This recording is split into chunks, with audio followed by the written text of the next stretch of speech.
करते हैं chapter 14 biomolecules की। बायोमोलिक्यूल्स में बेसिकली क्या है कि हम उन केमिकल रिएक्शंस को भी पढ़ते हैं जो कि बॉडी में होती हैं। अब जो बॉडी में होने वाली ये जो रिएक्शंस हैं ये हार्मोनियस और सिंक्रोनस प्रोसेस के थ्रू लाइफ को लीड करती है। मतलब वो रिएक्शंस जो एक दूसरे के साथ बहुत ही तालमेल बिठा के चलती हैं। जैसे कि स्टमक में क्या हुआ, जो खाना है वो डाइजेस्ट हो रहा है, मतलब प्रोटीन अलग हो रहा है, कार्बोहाइड्रेट अलग हो रहा है, और वही जो फूड है जब वो आगे चलता है तो विलाई के थ्रू क्या होता है, न्यूट्रिएंट्स एब्जॉर्ब होके ब्लड के थ्रू कहाँ चले जाते हैं, सेल्स तक चले जाते हैं। तो वहां पे ग्लूकोज पहुंच के क्या होता है, एनर्जी प्रोड्यूस हो जाती है, फिर कार्बन डाइऑक्साइड रिलीज होती है, फिर वो बॉडी से बाहर निकाल दी जाती है। तो ये पूरी की पूरी प्रोसेस क्या है, एक दूसरे के साथ सिंक्रोनस फॉर्म में चल रही है। तो एक लिविंग सिस्टम कौन सा होता है, जो कि ग्रो करता है, जो कि सस्टेन होता है और जो कि रिप्रोड्यूस करता है। इसकी सबसे जो इंटरेस्टिंग बात होती है लिविंग सिस्टम की, वो ये होती है कि these are made by non living system. ये नॉन लिविंग सिस्टम के थ्रू बना हुआ होता है ना। और क्योंकि नॉन लिविंग एटम जो होते हैं वो नॉन लिविंग होते हैं, मॉलिक्यूल जो होते हैं वो भी नॉन लिविंग होते हैं। चलो लिख देते हैं यहाँ पर एटम या मॉलिक्यूल। ठीक। सो एक लिविंग सिस्टम में केमिकली क्या चल रहा है, ये क्या है, जो भी कुछ केमिकली उसमें प्रोसेस हो रही है वो सब क्या है, वो बायोकेमिस्ट्री के पार्ट में आता है। किसी भी लिविंग सिस्टम में, in living system which type of reactions are going on, या कौन सी रिएक्शंस चल रही हैं, reactions are going on are part of biochemistry. ठीक है, तो ये बायोकेमिस्ट्री के कैटेगरी में आता है। अब जो लिविंग सिस्टम है, it is made up of various complex biomolecules. किसका बना हुआ होता है, ये जो है living system made up of various complex, बहुत ही इंटरेस्टिंग चैप्टर है ये, बायोमोलिक्यूल्स। अब बायोमोलिक्यूल्स के बारे में तो हमें पढ़ना ही है। तो ये बायोमोलिक्यूल्स कौन कौन से, ये बायोमोलिक्यूल्स है कार्बोहाइड्रेट, ओके चलो भाई। दूसरा है प्रोटीन, ठीक है प्रोटीन है। तीसरा है न्यूक्लिक एसिड। तो ये बायोमोलिक्यूल, अब याद रखना जब भी मैं पूछूंगी ना बायोमोलिक्यूल्स, तो आपको ये नाम तो अच्छे से याद कर लेना, कार्बोहाइड्रेट, प्रोटीन, न्यूक्लिक एसिड और लिपिड। ठीक है, ये सारे के सारे क्या है, ये इसके पार्ट है। अब जैसे प्रोटीन और कार्बोहाइड्रेट, ये हमारे फूड का क्या है, बहुत ही जरूरी हिस्सा है। क्योंकि हम दालें खाते हैं तो प्रोटीन लेते हैं ना, और ये जो कार्बोहाइड्रेट है, जैसे गेहूं खाते हैं, रोटी खाते हैं, तो उससे क्या होता है, उससे कार्बोहाइड्रेट मिलता है ना। तो these are the essential part of our food, essential part of our food. और ये जो बायोमोलिक्यूल है ये आपस में एक दूसरे के साथ बॉन्डिंग करते हैं, मतलब इंटरेक्ट करते हैं, और लाइफ प्रोसेस के मॉलिक्यूलर लॉजिक को क्या करते हैं, कॉन्स्टिट्यूट करते हैं, मतलब आगे के लिए बनाते हैं। ठीक है, आपस में क्या करते हैं, ये सब आपस में बॉन्डिंग वगैरह क्रिएट करके आगे की तरफ लाइफ को की जो प्रोसेस है उनको कंटिन्यू करते हैं। तो कुछ सिंपल मॉलिक्यूल, जैसे यहाँ पे आ जाओ, देखो यहाँ पे इस वाले पैराग्राफ पे है, हम लोग अभी इस वाले पैराग्राफ के बारे में बात कर रहे हैं। ठीक है, तो अभी क्या है कि कुछ सिंपल मॉलिक्यूल, कौन कौन से सिंपल मॉलिक्यूल, जैसे कि जो कि मतलब बायोमोलिक्यूल नहीं है, सिंपल मॉलिक्यूल, कुछ सिंपल मॉलिक्यूल जैसे विटामिन और मिनरल सॉल्ट। ठीक है, ये क्या है, अगर इनको ऐड कर देंगे तो कुछ ये जो सिंपल मॉलिक्यूल है जैसे कि विटामिन हो गया और मिनरल सॉल्ट हो गया, इनको ऐड करने पर ये ऑर्गेनिज्म के फंक्शन में एक बहुत ही, जो भी ऑर्गेनिज्म के अंदर रिएक्शंस हो रही हैं, जो भी अंदर फंक्शन हो रहा है, उनमें एक बहुत बहुत बहुत ही इंपॉर्टेंट रोल प्ले करते हैं। तो इस यूनिट में, इस वाले जो चैप्टर में, जो अभी आपने चैप्टर का नाम सुना बायोमोलिक्यूल, इस पूरे चैप्टर में आप इनके बारे में, ये जो अभी हमने ये सब चीजें जो देखी, इनके बारे में पढ़ोगे, जानोगे, इनको देखोगे, इनकी स्ट्रक्चर कैसी होती है, इनके बारे में देखोगे, इनके फंक्शंस कैसे होते हैं, है ना। तो नाम तो सुन रखा था अब तक, बैलेंस डाइट भी सुन रखी थी भाई, बैलेंस डाइट होती है, उसमें ये सब चीजें होती हैं, बट इनके बारे में हम डिटेल में क्या होंगे अब हम इस चैप्टर में यहाँ पे देख लेंगे।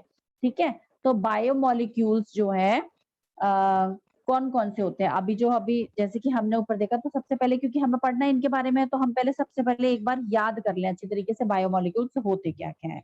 तो carbohydrate, protein, nucleic acid, lipid, ये बायोमोलिक्यूल है। ठीक है, सिंपल मॉलिक्यूल कौन कौन से, विटामिन और मिनरल सॉल्ट, ये सिंपल एसिड है, सिंपल सॉरी मॉलिक्यूल है, सिंपल। अब देखो, अब हम क्या करेंगे, ये वाला अब हम कार्बोहाइड्रेट के बारे में पढ़ेंगे, अब हम इस वाले पैराग्राफ की तरफ मूव कर रहे हैं। ठीक है, क्लियर। अगर आप में से किसी को कोई डाउट हो, कोई प्रॉब्लम हो, कोई चीज ऐसी जो समझ में नहीं आया, तो वो पूछ लो। कार्बोहाइड्रेट, तो कार्बोहाइड्रेट में क्या है कि जो कार्बोहाइड्रेट है प्लांट से प्रोड्यूस होते हैं। नाम तो सुन ही रखा है आपने कार्बोहाइड्रेट का, अभी थोड़ी देर पहले मैंने भी बताया था, चपाती से, रोटी से, ब्रेड से, मतलब व्हीट से बनने वाली कोई भी जो चीज होती है उसमें कार्बोहाइड्रेट होता है। तो ये जो कार्बोहाइड्रेट होते हैं ये प्लांट से प्रोड्यूस होते हैं, these are produce from plant, है ना। ये जो है क्योंकि प्लांट से प्रोड्यूस हो रहे हैं, तो हम क्या कहेंगे इनको, हम कहेंगे कि these are naturally occurring organic compound. अब ये जो ऑर्गेनिक कंपाउंड है, नेचुरली अक्रिंग है, ठीक है, हमने देख लिया प्लांट में ग्रो हो रहा है, नेचुरली अक्रिंग है और ऑर्गेनिक है। मगर ये जो कार्बोहाइड्रेट है ना, ये एक बहुत बड़ा ग्रुप है ऑर्गेनिक कंपाउंड का। This is a big group of organic compound. ठीक है, ये एक बड़ा ग्रुप है। एग्जाम्पल अगर हम ले तो एग्जाम्पल जो है carbohydrate are, example of carbohydrate are, गन्ने का जूस पिया होगा आप लोगों ने, तो केन शुगर, है ना, केन शुगर इसका एग्जाम्पल है, ग्लूकोज इसका एग्जाम्पल है, स्टार्च, चावल का जो पानी निकलता है, या चावल से भी स्टार्च मिलता है, ये भी इसका एग्जाम्पल है। इनमें से अधिकतर का जो जनरल फॉर्मूला होता है, जनरल फॉर्मूला वो होता है CxH2O का होल Y होता है ना। तो it was considered as a hydrate of carbon, so the name of carbohydrate was derived. क्या है ये, कार्बन के क्या है, कार्बन के ये हाइड्रेट है, हाइड्रेट ऑफ कार्बन। ठीक है, तो हाइड्रेट है ना कार्बन, तो इसलिए इनका नाम क्या पड़ा, इसलिए इनका नाम पड़ा कार्बोहाइड्रेट, इनके नाम से इसका नाम पड़ा कार्बोहाइड्रेट। ठीक है, अच्छा, अब जो मॉलिक्यूलर फॉर्मूला है ग्लूकोज का, सबसे पहले हम उससे चेक करते हैं कि क्या सच में ऐसा है। ओके, चलो भाई देख लेते हैं। So molecular formula of glucose is C6H12O6। ठीक है, तो अगर मैंने यहाँ पे X को भी मैंने 6 ले लूं और मैं Y की भी वैल्यू 6 ले लूं, तो रिलेट कर रहा है, हाँ ठीक है, C6H12 और O6 हो जाएगा। ओके फाइन, एडजस्ट हो गया, हमने देख लिया जनरल फॉर्मूला, इस पे फिट बैठ रहा है। अब उसके बाद अगर मैं देखूं कोई और दूसरा फॉर्मूला ले लूं, है ना, लेकिन जैसे कोई एक कंपाउंड में ले लूं, मान लो मैं ले लेती हूँ इथेनोइक एसिड, ये तो चलो पहला आ गया, दूसरा आ गया, ये तो हमारा, हमने इसको क्या कहा, it is related with general formula, general formula. अब हम बात करते हैं ethanoic acid, ethanoic acid, ethanoic acid का फॉर्मूला होता है CH3COOH, यानी कि इसको ऐसे करके लिखें C2H4O2, यानी कि इसको ऐसे करके लिखें C2H2O का होल ट्वाइस। तो रिलेट तो ये भी कर रहा है। तो अब ठीक है, हमने देखा इथेनोइक एसिड का फॉर्मूला, या इथेनोइक एसिड का दूसरा नाम है एसिटिक एसिड, इसका फॉर्मूला तो रिलेट कर रहा है। तो क्या ये भी कार्बोहाइड्रेट है? तो हम क्या कहेंगे, हम कहेंगे नहीं भाई, ये जो है कार्बोहाइड्रेट नहीं है। कुछ फॉर्मूले ऐसे हैं जो जनरल फॉर्मूले में रिलेट तो करते हैं, but these are not carbohydrate, not carbohydrate.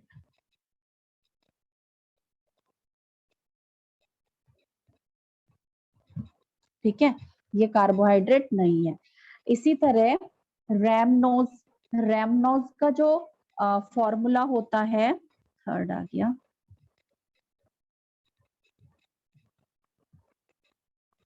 का जो फॉर्मूला होता है वो होता है C6H12O5। इसका फॉर्मूला देखें कि कर रहा है रिलेट या नहीं कर रहा है। तो ये हुआ C6 और H2O का होल अगर हम लगाएं तो 5, तो हमारे पास क्या हुए, तो 10 हो गए, तो हमारे पास तो 2 बच गए। तो ये तो जनरल फॉर्मूले पे फिट ही नहीं बैठ रहा, not fit on general formula, general formula, general formula पे फिट नहीं हो रहा है।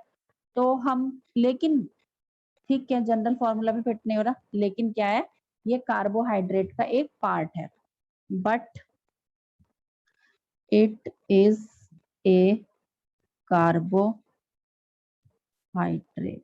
ठीक है, तो क्या है कि हमने देखा, हमें ओवरऑल एक मैक्सिमम जो चीजें हैं उनको ध्यान में रख के हमें एक जनरल फॉर्मूला दिया हुआ है, ये रहा जनरल फॉर्मूला।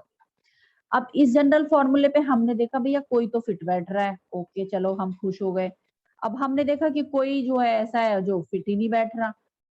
जो फिट बैठ रहा है वो तो हम कह रहे हैं कि ये कार्बोहाइड्रेट नहीं है, कोई कोई कोई कोई है ऐसा एग्जाम्पल, सभी नहीं है ऐसे।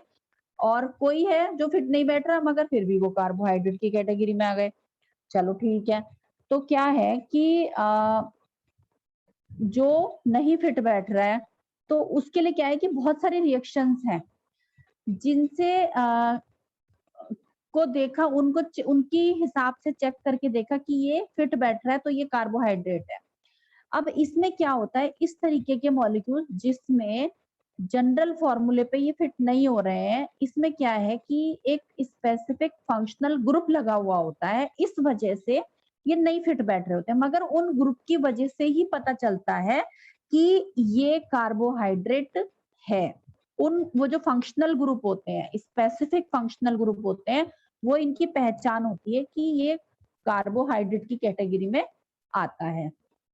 जैसे कि अगर हम देखें यहाँ पे, ये देखो अभी जरा थोड़ा सा इसको देखते हैं, इसको रीड करते हैं यहाँ पे कि chemically the carbohydrate may be defined, chemically the carbohydrate may be defined as optically active polyhydroxy aldehyde और कीटोन और the compound which produce such unit on hydrolysis.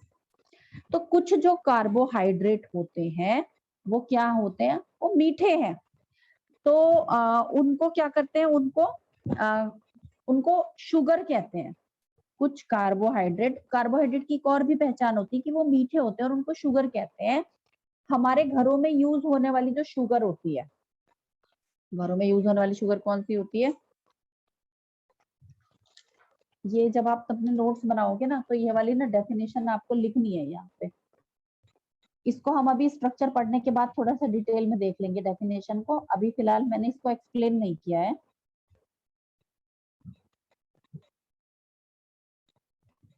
क्योंकि जब आपको मैं स्ट्रक्चर पढ़ा दूंगी ना उसके बाद मैं एक्सप्लेन कर दूंगी।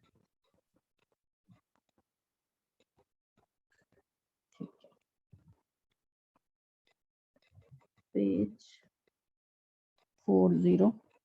ठीक है, अभी हमारे घरों में जो यूज होने वाले कुछ कार्बोहाइड्रेट है, देखो कार्बोहाइड्रेट को कभी क्या बताया, कार्बोहाइड्रेट, मैक्सिमम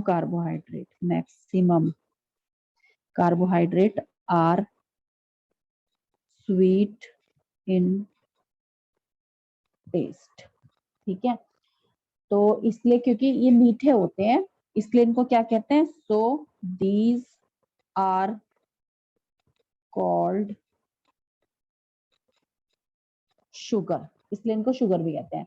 जैसे हम किचन में यूज करते हैं ना हम कुछ चीजें, जैसे शुगर है ना, तो वो भी मीठी होती है। तो जो घर में जैसे किचन में जैसे यूज हो रही है शुगर, तो वो क्या होती है, वो सुक्रोज होती है। Sugar used in kitchen is form of sucrose.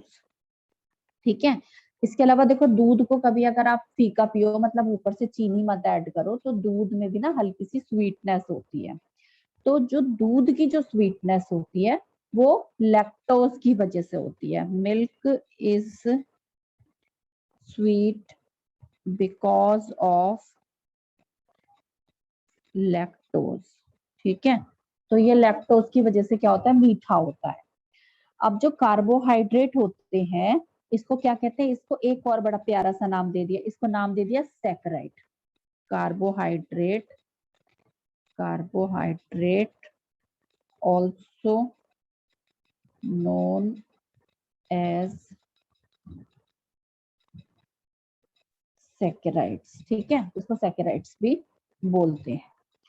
अच्छा देखो अभी हम क्या कर रहे हैं, अभी हम थोड़े से अगले पेपर की तरफ यहाँ पे मूव कर रहे हैं और हमारे इस वाले पैराग्राफ की तरफ आ रहे हैं, इस पे क्लासिफिकेशन ऑफ कार्बोहाइड्रेट की तरफ। ये हमने यहाँ पे पढ़ लिया, सैक्रीन जो है शुगर का जो दूसरा नाम है वो सैक्रीन भी है। और इसको ये ग्रीक वर्ड में थोड़ा सा स्पेलिंग यहाँ पे चेंज हो गई है और इसको वैसे सैक्राइड भी बोलते हैं। अब हम क्लासिफिकेशन ऑफ कार्बोहाइड्रेट की तरफ देखें। ठीक है, चलो देखते हैं। तो ये हमारे पास है 14.1.1 क्लासिफिकेशन ऑफ कार्बोहाइड्रेट। ठीक है, तो कार्बोहाइड्रेट को हाइड्रोलाइसिस के बेस पर क्लासिफाई किया जाता है। क्या जाता है, हाइड्रोलाइसिस के बेस में। These are classified on the basis of hydrolysis. तो ये जो है 3 कैटेगरी होती है इसकी, मोनोसैकेराइड, ओलिगोसैकेराइड और पॉलीसैकेराइड। ठीक है, these are categorize in 3 types. तो पहला आया मोनोसैकेराइड,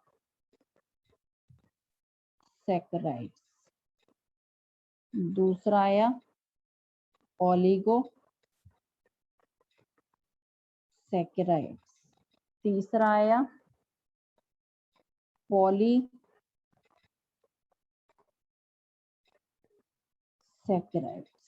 ठीक है, तो यहाँ पे हमारे पास 3 कैटेगरी आ गई, मोनो, ओलिगो और पॉली। ठीक है, मोनो माने एक, ओली माने एक से ज्यादा, मतलब लगभग 2 से 10 के बीच में आ जाओ, और पॉली माने बहुत सारे, मतलब it can be 50, it can be 70, it can be 100, बहुत सारे होते हैं। ठीक है, तो सबसे पहले हम देखेंगे यहाँ पे मोनोसैकेराइड्स के 12। ठीक है, जैसे कि मैंने अभी आपको बताया कि मोनो माने होता है एक, है ना, 1। तो जो कार्बोहाइड्रेट, एक carbohydrate that can not be hydrolysed into simpler unit of ketone और एल्डेहाइड। देखो कोई भी जो कार्बोहाइड्रेट होता है, कार्बोहाइड्रेट में क्या होता है कि जैसे कि तुम यहाँ पे देखो, ये देखो यहाँ पे, ये वाला फॉर्मूला देखो यहाँ पे, ठीक है, जैसे फॉर्मूला दिख रहा है, अगर मान लो हम इनको हाइड्रोलाइज कर दें तो हमें एल्डिहाइड भी मिल सकता है और हमें अल्कोहल भी मिल सकता है ना। तो ये क्या होता है, हमें मतलब एजम्पशन यही है कि ये हमें एल्डिहाइड और कीटोनिक फॉर्म में भी मिल सकता है। तो कार्बोहाइड्रेट जो कि जिसको हम हाइड्रोलाइज कर देंगे तो इसकी जो सिंपल यूनिट निकल के आएगी वो कीटोन और एल्डिहाइड की फॉर्म में निकल के आएगी। तो कोई भी जो ऐसी यूनिट है जिसको हम तोड़ नहीं सकते, इसमें कीटोन में और एल्डिहाइड में नहीं तोड़ सकते, वो क्या है, वो हमारे पास मोनोसैकेराइड की कैटेगरी में आएगी। जैसे को लिख लेते हैं पहले, एक carbohydrate that can not be hydrolysed into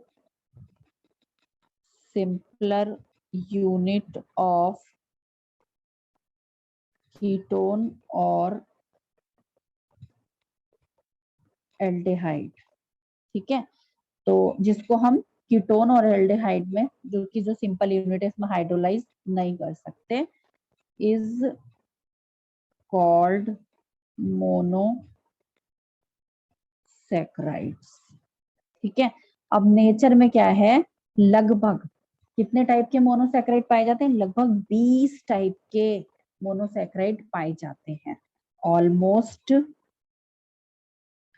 20 types of monosaccharides are found in nature।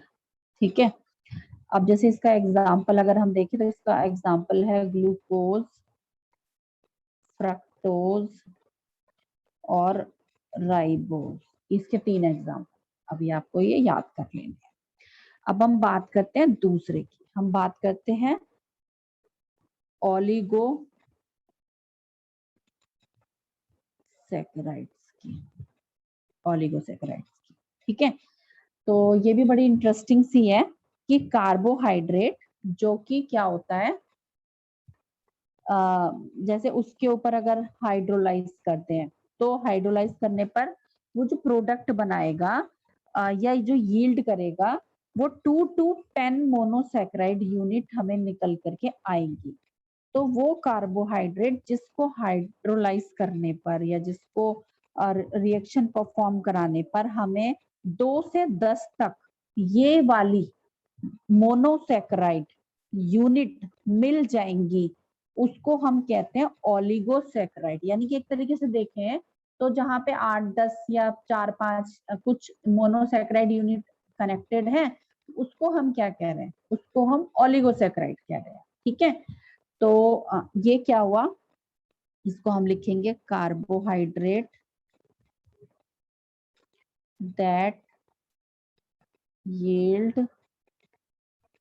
2 to 10 monosaccharide unit on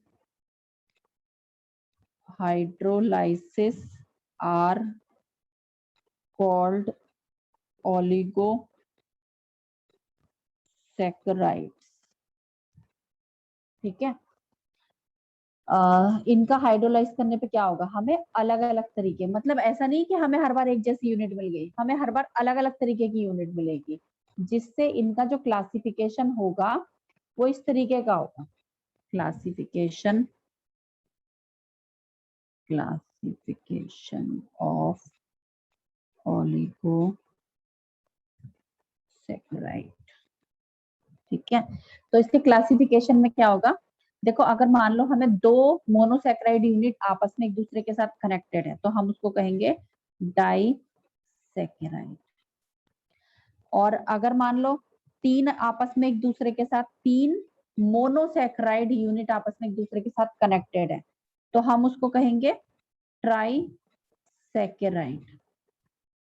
अगर मान लो चार आपस में एक दूसरे के साथ कनेक्टेड है तो हम उसको कहेंगे टेट्रासैकेराइड।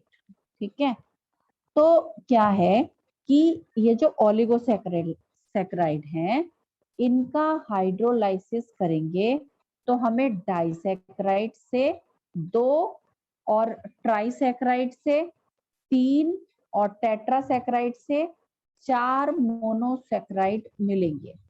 ठीक है, मान लो हमने जैसे करा तो इसको करा, डाइसैकेराइड को करा, हाइड्रोलाइसिस कर दिया तो डाई माने दो, ऐसे करके याद रख लेंगे तो हम इससे क्या होगा, हम इससे टू हमें मोनोसैकेराइड मिल जाएगी, ट्राई से हमें तीन मिल जाएगी, टेट्रा से हमें चार मिल जाएगी।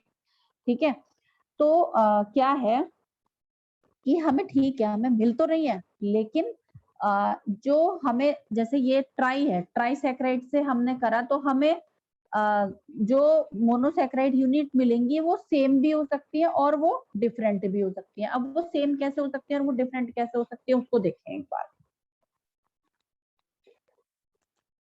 मान लो, एग्जाम्पल ले लो कि हमारे पास सुक्रोज है, सुक्रोज, तो सुक्रोज को हम हाइड्रोलाइसिस कर रहे हैं, चलो हाइड्रोलाइसिस कर देते हैं इसका।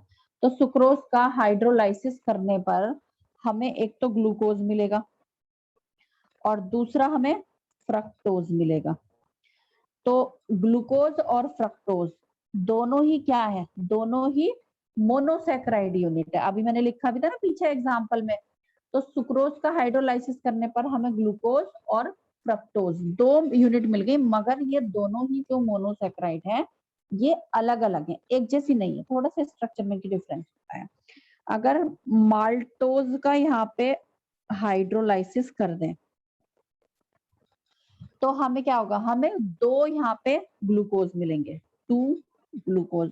तो यहाँ पे क्या हुआ, यहाँ पे हमें एक जैसी यूनिट मिल गई। तो यहाँ से थोड़ा सा याद रखने वाली बात है कि जब हम जब किसी भी ओलिगोसैकेराइड यूनिट का हाइड्रोलाइसिस करेंगे तो हमें जो यूनिट मिलेंगी, मतलब हमें जो मोनोसैकेराइड मिलेंगी, वो जरूरी नहीं है कि वो एक जैसी हो, वो सेम हो, वो डिफरेंट भी हो सकती हैं और वो सेम भी हो सकती है। तो सेम यूनिट के लिए हम एग्जांपल देखेंगे माल्टोज का। माल्टोज का हाइड्रोलाइसिस करने पर दो ग्लूकोज की यूनिट मिल रही है और सुक्रोज का हाइड्रोलाइसिस करने पर एक ग्लूकोज और एक फ्रक्टोज की यूनिट मिल रही है, मींस कि दोनों डिफरेंट मिल रही है। ठीक है, अब हम आते हैं अपनी थर्ड यूनिट की तरफ, पॉलीसैकेराइड।